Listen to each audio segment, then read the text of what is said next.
It all started in 1994. My name is Jonathan and my girlfriend Alex. We just ran away from our family. We both are teenager. That means our adrenaline always get better of us, and that makes us ran away.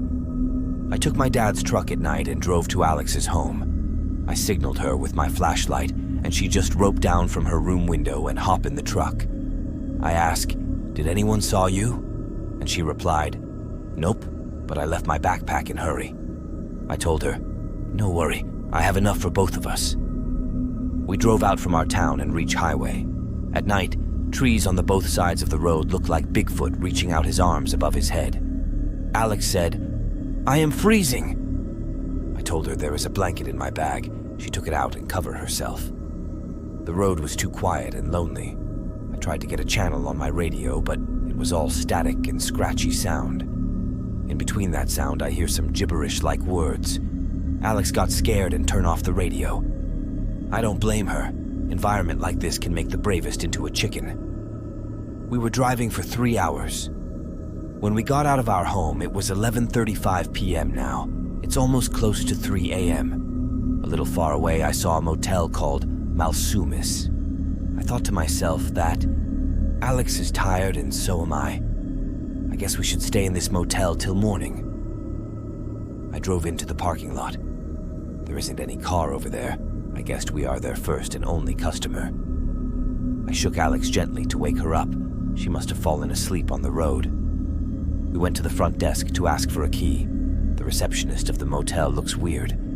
She looks like a 95-year-old woman, but still can manage to walk straight without holding for any support. Weird part was the structure of her body. Her hand was slightly longer than normal people. I told this to Alex, but for some reason she took this normally.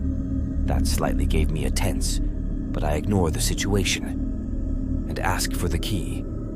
I said, "Excuse me, can you give us a key for the night?" She handed me a key, and on the key it was written, "Room 201, which indicate that the room was on the floor above. I told her, "Isn't there any room on the ground floor? We don't want to stay on the second floor." She said, "All other room are filled." I told her, "That's odd, as there is no other cars in the parking lot beside ours. How can it be?" She silenced me with her awful glance. I didn't argue more with her and took our bag and went to upstairs to our room. When we got to our room, I didn't feel that good when I saw the door. It feels like it's a creature ready to devour us. It gives me a little creepy feeling.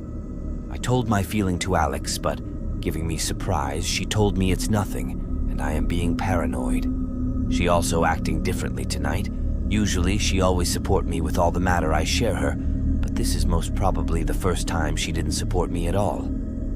I calmed down and told myself, maybe I am getting paranoid. I unlocked the door and it opened with a little rusty and crackly sound. What a cliche, I told myself, and went into the room. The room looks a little bigger inside than it looks outside. There was a bed, 2 bedside tables with 2 lamps on them. Opposite of the bed, there was a dresser. Above it, there was a TV which model date back to 1980 or 1985. Beside that dresser, there was a small broken freezer. There was a wooden door at the end of the room which led to bathroom. The whole room was covered by Gothic red patterned wallpapers. 4 wall lamps with dimmed warm light was on all 4 corners of the room. There was 1 large window in the room from where I can see my truck on the parking lot. It's 3:30 a.m. of the morning. I got to bed, and after 3 minutes, Alex came out from the bathroom and laid beside me. She got asleep as soon as she got to bed. But my heart was pumping fast and doesn't feel like to sleep. All my tiredness just vanished from my mind. Instead, anxiety filled its place. I took a book from my bag to read so that I can get rid of my current mental stress. I read till my eyes got drowsy and I fall asleep. Suddenly, at night I jumped up from my sleep. I look side by side and gulp in fear. I don't know why, but my heart is pumping so fast, and without any reason I was panicking. I look at my watch and saw it still stuck to 3:30 a.m. I told to myself, what going on? Time didn't change a bit. I calm myself down and drink a glass of water. I looked for my book to read so that I can get rid of my anxiety again, but I couldn't find my book where I kept it before. So I checked my bag again and found it there. Maybe Alex put it there when I fall asleep. I took it out and began to read again till I felt drowsy and fall asleep. Again, I jumped from my sleep. This time I felt scared like never before. Also, the room looks extremely dark, and dimmed warm light began to get more dimmer. I looked at my watch and saw it still stuck to 3:30 a.m., and I thought to myself that it might be a technical problem, but my watch's second hand was moving, but hour and minute hand was stuck. I looked at Alex's watch and saw same time, 3:30 a.m. I looked for my book and found it in my bag again. Now I am clear that something is wrong. Something makes us stuck in 3:30 a.m. At that moment, I heard the bathroom door started to get open, and worst, some creatures began to emerge from the bathroom. Those creatures were human, all burned human, crawling all on fours, and began to come towards us. I shook Alex and tried to wake her up, but she had no pulse and her body was cold, felt like she has been dead for a long time. I tried to open the door, but the door was stuck, and those creatures began to tear Alex and started to devour her. I felt like I gonna faint, but I forced myself and said, "If I don't escape right now, I will be dead." I saw the window, but if I jump, I will definitely break my limb, but at least I would be alive.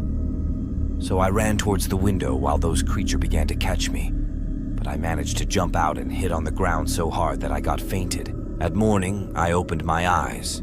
I saw that I am laid on the ground near a burned motel ruins and my truck was missing. I got up, but my leg didn't have any injury as it should have after falling from the window. I reached the highway and hitchhiked myself back to my town. But the town looked a lot different than the time I left. I went to Alex's home to tell her parents about her. But a different family lives there now, and I asked them about Alex's family.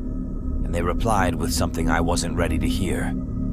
They said they live here for years, and the family who lived there before them was found dead mysteriously after their daughter ran away with her boyfriend.